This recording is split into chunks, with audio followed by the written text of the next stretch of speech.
तुम्हाला माहिती आहे का, एकेकाळी ब्रिटिश सरकारने सगळे गुरुद्वारा ताब्यात घ्यायचा प्रयत्न केला होता आणि जेव्हा या गोष्टीचा शीखांनी शांततेत निषेध करण्याचा प्रयत्न केला तेव्हा इंग्रजांनी शेकडो शीखांना ठार केले। ही कथा आहे सन 1923 ची। पंजाबमधील नाभा संस्थानाचे राजा रिपुदमन सिंग हे शीख आंदोलनाचे मोठे समर्थक होते। ननकाना साहिब येथे झालेल्या शीख नरसंहाराच्या निषेधार्थ त्यांनी काळी पगडी परिधान केली होती। या राष्ट्रवादी भूमिकेमुळे ब्रिटिश सरकार नाराज झाले आणि 9 जुलै 1923 रोजी त्यांनी राजा रिपुदमन सिंग यांना जबरदस्तीने गादीवरून हटवले। राजा रिपुदमन सिंग यांना अशा प्रकारे हटवण्याच्या निषेधार्थ शिरोमणी गुरुद्वारा प्रबंधक कमिटीने नाभा दिवस साजरा करण्याची घोषणा केली। या आंदोलनाअंतर्गत प्रत्येक गावात धार्मिक सभा घेण्यात आल्या, नगर कीर्तन केले गेले आणि प्रार्थना सभा आयोजित करण्यात आल्या। पंजाबमधील जैतो येथे पोहोचेपर्यंत हे आंदोलन अधिकच तीव्र बनले। जैतो ही ती जागा बनली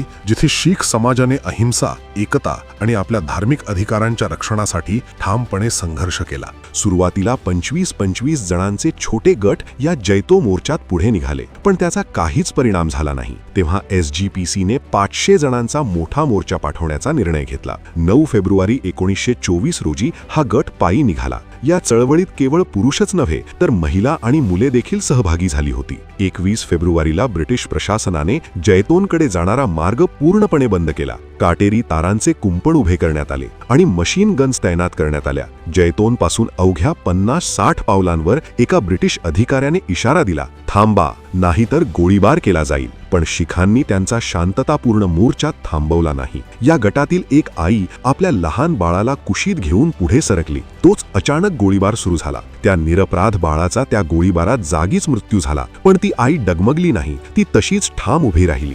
यानंतर इंग्रजांनी अंधधुंद गोळीबार केला। केवळ 5 मिनिटात 100हून अधिक शीख शहीद झाले आणि सुमारे 300 जण जखमी झाले। तरीही शिखांनी आपले आंदोलन सोडले नाही। शेवटी 17 गटांनी यामध्ये बलिदान दिल्यानंतर आणि जवळपास 1 वर्ष 10 महिन्यांच्या अखंडपणे चालू असलेल्या दीर्घ संघर्षानंतर ब्रिटिश सरकारला झुकावे लागले। 7 जुलै 1925 रोजी शीख गुरुद्वारा विधेयक मंजूर करण्यात आले। त्यानंतर गुरुद्वारांचे नियंत्रण शिरोमणी गुरुद्वारा प्रबंधक कमिटीच्या हाती सोपवण्यात आले।